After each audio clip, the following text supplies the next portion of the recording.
Washington, we are at 58 degrees, and some of us could be down to 38 overnight. It is 7:41, and 3 students will be suspended at some point before they graduate high school, and more than likely that student will be African American. That's according to a recent report by the Civil Rights Project at UCLA called Are We Closing the School Discipline Gap?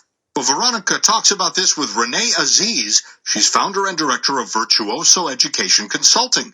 And they start with why African American students are suspended the most. Unfortunately, there's not a simple answer to that, but the evidence that we have from the research really is suggesting that there are differences in the reasons why African American and white students are sent to the office and eventually suspended. So it's really the nature of the differences between subjective and objective behavior. So it's a matter of how we're viewing the behaviors of African American students that seems to be different than how we see behaviors of white students. Okay, so you're saying a black student can behave in the same way that a white student might, and it is perceived differently. It can be perceived differently, but there's also some cultural disconnections between teachers and students as well. There's been studies done that show the reasons why African American students were sent to the office, and the nature of those things are things like disrespect, loitering, excessive noise, threat. You can see, Veronica, how those things are really subjective, and it really, based on your own cultural values, you might have different definitions of what those things even are. Is this happening, the suspensions, are they happening more at the high school level? Absolutely. Nationally, that's the trend that we see. We see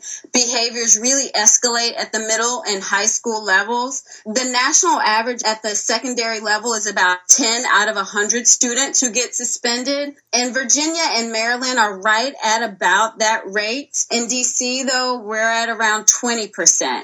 And when we look even deeper at African American students, we see that in Virginia, it's 21%, in D.C., 20%, in Maryland, just a little bit lower at 15%.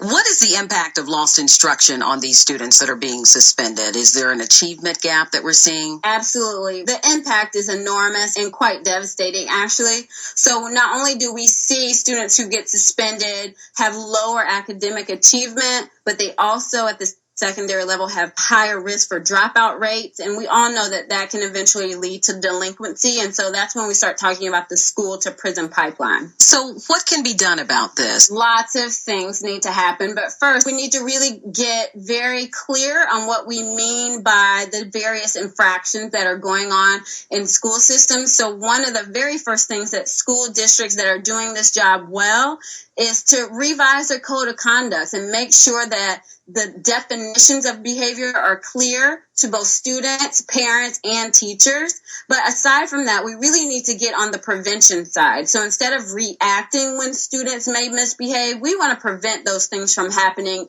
at all. And so frameworks like culturally responsive, positive behavior interventions and supports are really instruction.